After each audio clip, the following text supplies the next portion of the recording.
Gentleman is recognized. I thank the Speaker, and I thank my good friend, the Chairwoman of the full committee, and I thank the Ranking Member. But I have to say, when he cites our founders never envisioning a large government, that's true. There were 13 colonies that became 13 states, and I will remind my friend from Kentucky, neither did they ever envision the state of Kentucky. As a matter of fact, what is now Kentucky was claimed and owned by my home state, Virginia. So there are a lot of things that weren't envisioned back in the 1780s that we have to deal with in the 21st century, and that's what we're doing here today.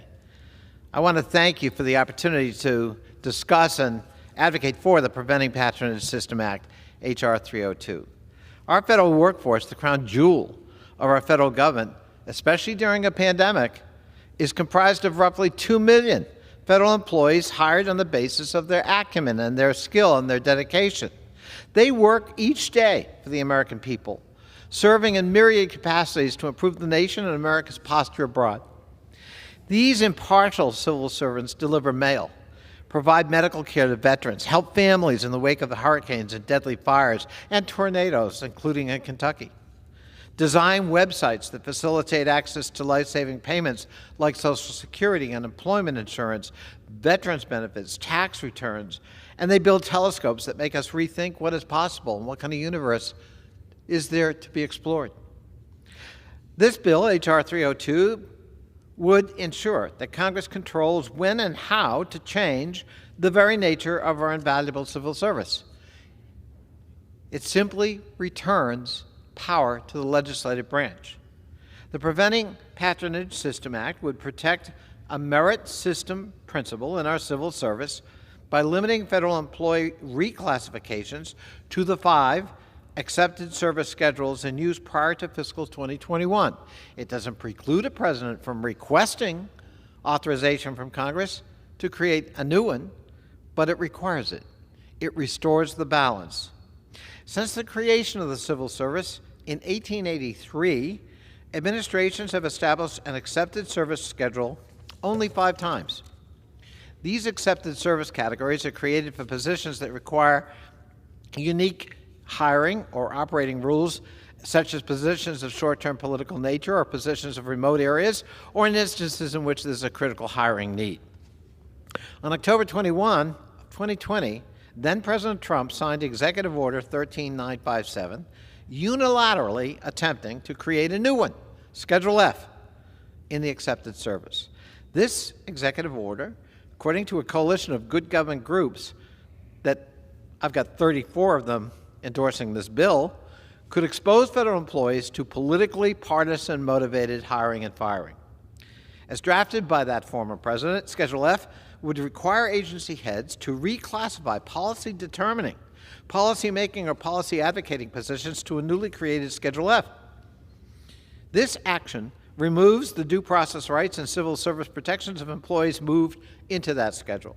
Despite President Biden's rescinding of Schedule F, Axios recently reported that former President Trump continues to develop a unilateral plan to seize the reins of federal government and reclassify up to 50,000 federal civil servants, now part of the civil service, who would lose their protection and their merit-based promotion.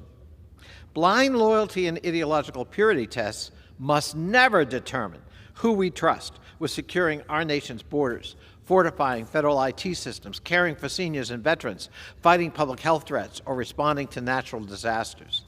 As one former federal human resource expert said, do we really think a government of political hacks and sycophants is in the best interest of the American people? Do we think making government more partisan will make it more trusted by the people? The Nonpartisan Partnership for Public Service stated, quote, endangering the skilled employees at the core of our government would harm the delivery of crucial services to the American people. Schedule F is a national security issue and an issue that affects delivery of essential services and resources to every family and every business in this country. H.R. 302 reinforces the legislative prerogative. It requires any attempt to create a new accepted service to have explicit congressional authorization. It's bipartisan. It has 16 co-sponsors, including 3 of my friends on the other side of the aisle. Changing the nature and operations of the civil service is rare, important, and should require express congressional participation through legislation. President Trump's May I have another minute? I grant another minute. The gentleman is recognized. I thank the Speaker and I thank my friend. President Trump's Schedule F would send our nation back to 1881, when President Garfield was shot by a man who believed the support of the president should have earned him a political partisan position in federal government. Congress passed the Pendleton Act in 1883, 2 years later, to move away from that patronage system. And it's been in place ever since. As President Theodore Roosevelt said, the worst enemies of the Republic are the demagogue and the corruptionist. The spoils monger and spoils seeker invariably breed the bribe taker and the bribes giver, the embezzler of public funds and the corrupter of votes, unquote. A good Republican president. Acumen, not political fealty, must define our civil service. I have so many groups that have endorsed this bill and many, many members that have as well. I ask unanimous consent to enter that list into the record. Without objection. I also ask unanimous consent to enter into the record 3 articles. The editorial in the Washington Post endorsing this bill and delineating the issue, the article I referred to in Axios by Jonathan Swan, laying out what the issue is, and an article in Newsweek doing the same. Without objection. I thank the Speaker, I thank my good friend, and I yield back.